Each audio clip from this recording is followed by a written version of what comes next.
Шынымен сүренің мағынасы өте терең, қияметтің жағдайы жөнінде айтуда.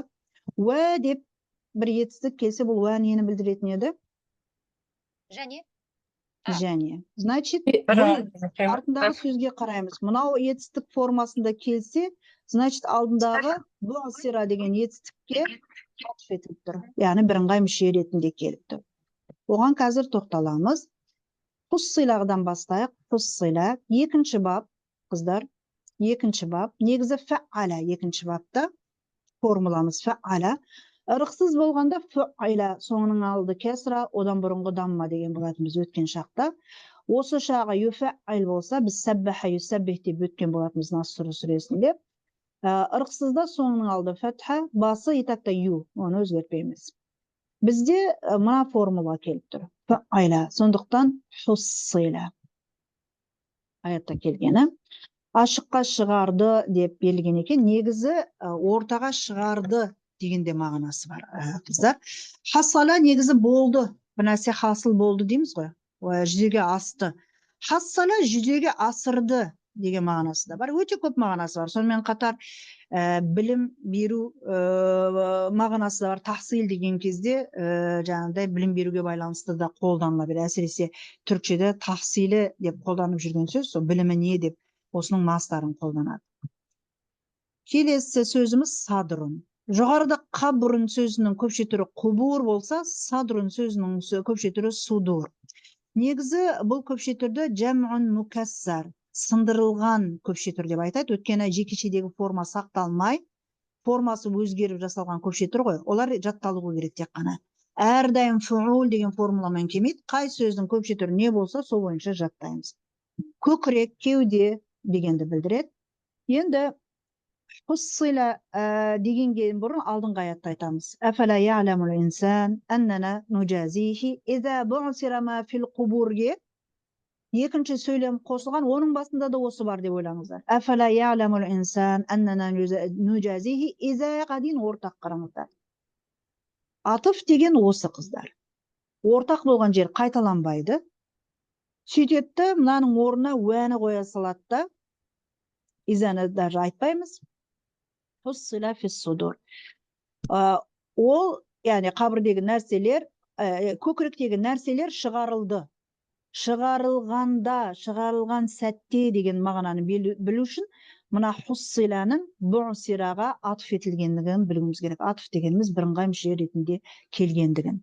Оған атф етілді деген сөз, мынаның қызметіне деп қарауымыз керек. Изадан кейін шарт немесе уақытты білдіріп тұр ғой. Онда қопарылды емес, қопарылған сәтте, шығарылған сәтте. Мынау да ашыққа, ортаға қойылған, шығарылған сәтте. Енді адам баласы мысалы дүниеде жүрген кезде ішімізде не болып жатқанын бір Құдайдан басқа ешкім білмейді деп айтып жатамыз ғой. Ішімізде болып жатқан нәрсені Алла Тағала білуші. Ол жерде тек қана денесімен ғана қабірден шығарылмайды. Еще бүкіл жүректегі нәрселерінің барлығы шығарылса. Кезінде аят түскен кезде жаңағындай тіпті ойларыңнан өткен нәрседен де сұраласыңдар деген мағынада дейікші. Сонда сахабалар қатты қайғырған екен. Біз тіпті ойдан өткеннің өзіне де сұраламыз ба деген кезде оған бір жаза берілмейді, оған бір күнә берілмейді. Өйткені сіз оны бір іске асырмайынша. Хадистерде айтылады ғой.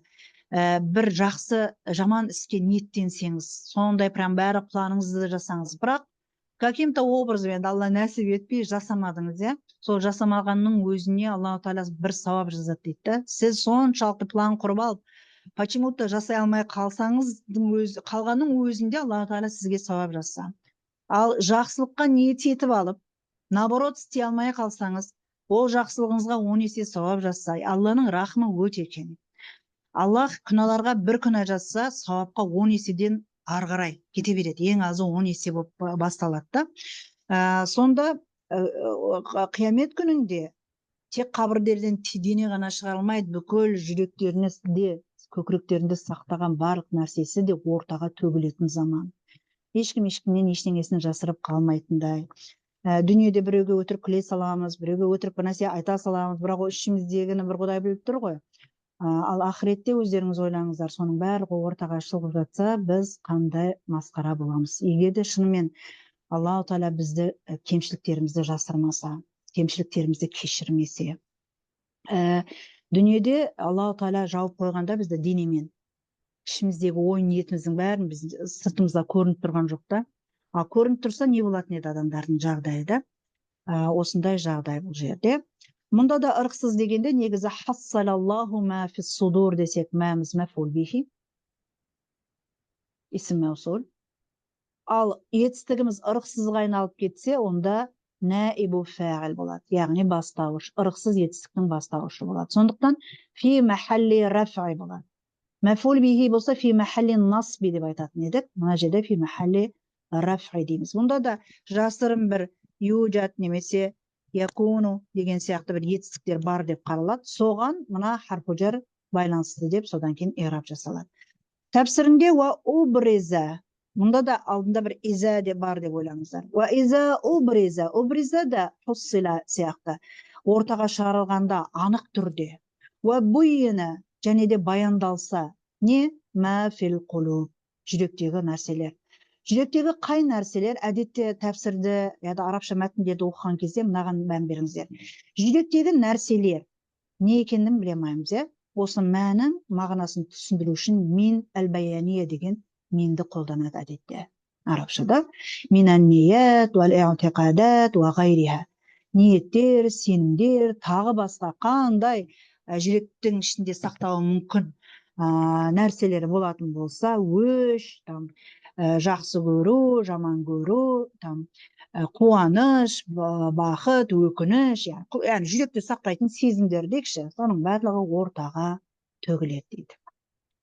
Енді иғрабына келетін болсақ, уа хуссила уа харфу атыф, бірыңғай мүшені жалғайтын, біз оны не дейміз? Жалғау дейміз. Хуссила фи'лун мадин, толық айтса мәбниюн алал фатхи деп соңғы әрпін айтып жатады, біз оған тоқталмаймыз дедік. Мә исім маусул, мәбни алал сукун, негізінде мына ұзатудың бәрінің үстінде сукун бар деп қаралады. Сондықтан мәбни сукун біз бұндай ирабтарды толық бермеу үшін алып тастап жүрміз. Қандай орында тұр? Фи махалли рафи, ненің орында тұр? Наиби фаил. Наиби фаил дегеніміз негізінде мәфул бихи еді, алайда етістік ырықсызға айналған кезде бастауышқа айналып тұр. Қазақшада да мысалы Құранды оқыдық дейміз, Құран оқылды дейміз. Құранды оқылды деп айтпаймыз ғой. Құран деп атау септігінде айтамыз, дәл сол сияқты араб тілінде де наибу фаил болған кезде ырықсыз етістіктің бастауышы деп қаралады. Фис судур харфу жар мен исім мәжрур, жар ва мәжрур тағы да мутааллиқани би махзуф, түсіп қалған силат би махзуфи силатил маусул, яғни силат маусулымыздың түсіп қалған силат маусул жаңағы якуну юджат деген сияқты бір етістікпен байланысты деп қаралады. Жүмлат сила, бұл сила